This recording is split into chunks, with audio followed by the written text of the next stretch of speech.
Welcome to apply कर लो। आज का वीडियो है लाइब्रेरियन ग्रेड 3 भर्ती 2025 पर। इस भर्ती को लेकर बहुत सारा कंफ्यूजन चल रहा है। आंसर की कट ऑफ पर क्या प्रभाव पड़ा है, क्या पदों को बढ़ने की संभावना है और अगर पद बढ़ते हैं तो कट ऑफ पर क्या असर होगा। आज हम इस पूरे कंफ्यूजन को खत्म करने के लिए और आपको क्लियर प्रेडिक्शन देंगे। तो अगर आप भी अपने करियर को सही दिशा देना चाहते हैं तो हमारे चैनल को सब्सक्राइब करें, बेल आइकन दबाएं और अप्लाई। पहले हम बता दें कि लाइब्रेरियन ग्रेड 3 भर्ती 2025 में कुल 87,000 आवेदन आए थे, जिनमें से लगभग 50,000 प्लस उम्मीदवारों ने परीक्षा दी। ये परीक्षा 27 जुलाई 2025 को आयोजित हुई थी और अब आंसर की भी रिलीज हो गई है, जिससे कट ऑफ और परिणाम की दिशा स्पष्ट होने वाली है।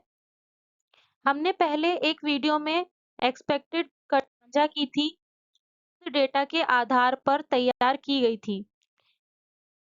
इसमें मुख्य कैटेगरी जैसे general, OBC, EWS, SC, ST और एमबीसी के लिए भी पुरुष और महिला दोनों की कट ऑफ का मोटा अनुमान आपको बताया था।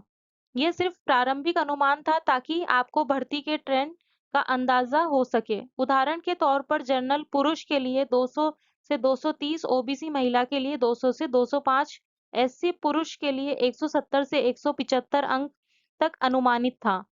अधिक जानकारी के लिए आप हमारा पुराना वीडियो भी देख सकते हैं, जहां आपको पूरी डिटेल में समझाया गया था।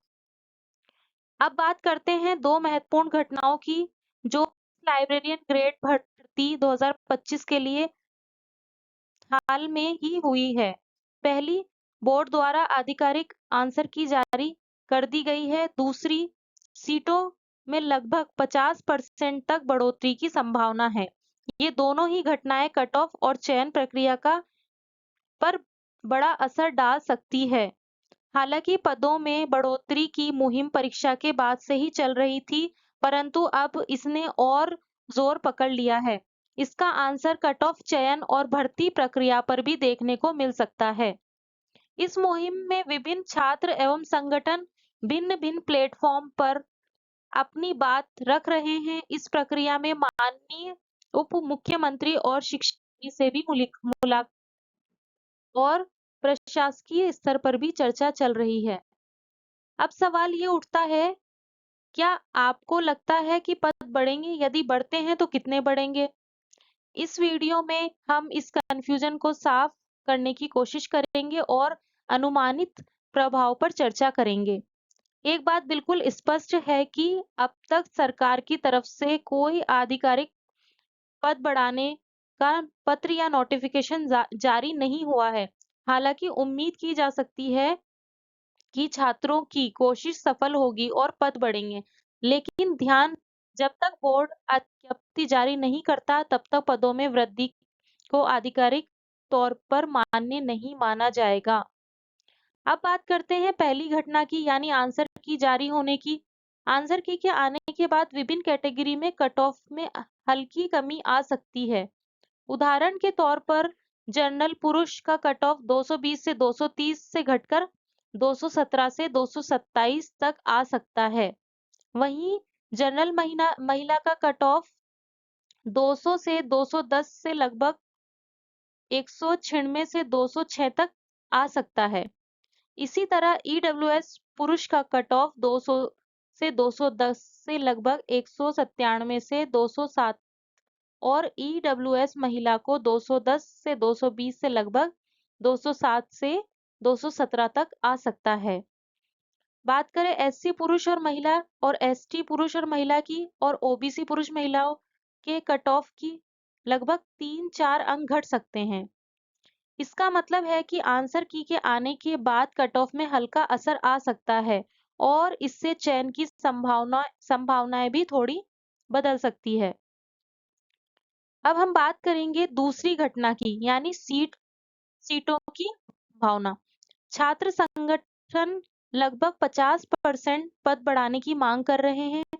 यदि ये मांग पूरी हो जाती है, तो कट ऑफ में काफी कमी आ सकती है और चयन की संभावना पहले से अधिक बढ़ सकती है। उदाहरण के तौर पर जनरल पुरुष का कट ऑफ पहले 220 से 230 था, जो सीट बढ़ने पर लगभग 205 से 215 तक आ सकता है। इसी में जनरल महिला का कट ऑफ 200 से 210 से घटकर लगभग 182 से 192 तक आ सकता है।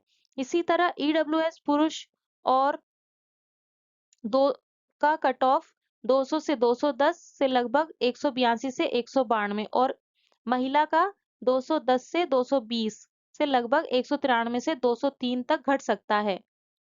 अब बात करें तो एससी पुरुष महिला, एसटी पुरुष महिला और ओबीसी पुरुष महिला का कट ऑफ में भी काफी कमी देखने को आ सकती है। जैसे एससी पुरुष में 170 से 175 से 150 155 हो सकता है। एससी महिला 145 से 150 से 126 131 हो सकता है। ओबीसी पुरुष 215 से 220 से जाकर 198 से 203 हो सकता है। इसका मतलब है कि सीटों में बढ़ोतरी होने पर कट ऑफ में 15-20 अंक तक की कमी होना संभव है, जिससे चयन की संभावनाएं और बढ़ सकती हैं। अब बात करते हैं दोनों घटनाओं के प्रभाव की। क्या प्रभाव पड़ेगा, यानी आगे आने और सीटों में बढ़ोतरी का फाइनल एक्सपेक्ट 1 गुना कट ऑफ पर असर पड़ सकता है। अनुमानित आंकड़ों के अनुसार जनरल पुरुष का फाइनल कट ऑफ लगभग 218 से 228 और जनरल महिला का कट ऑफ लगभग 195 से 205 हो सकता है। वहीं ईडब्ल्यूएस पुरुष का 195 से 205 और ईडब्ल्यूएस महिला का 206 से 216 अनुमानित है। एससी पुरुष और महिला की बात करें कट ऑफ की, तो 163 से 168 और 139 से 144 हो सकता है। अब बात करते हैं एसटी पुरुष और महिला का, तो उसमें 144 से 149 और 139 से 144 हो सकता है। ओबीसी महिला की बात पुरुष और महिला की बात करें तो 211 से 216 का 195 से 200 अनुमानित है। इस डेटा से साफ दिखता है कि दोनों घटनाओं के प्रभाव से कट ऑफ में बदलाव हुआ है और चयन की संभावना पहले की तुलना में अधिक स्पष्ट हो गई है। हम लगातार घटनाओं पर नजर रख रहे हैं। अगर कोई भी नया अपडेट आता है तो हम आपको तुरंत पहुंचाएंगे, इसीलिए हमारे चैनल को सब्सक्राइब करें। धन्यवाद।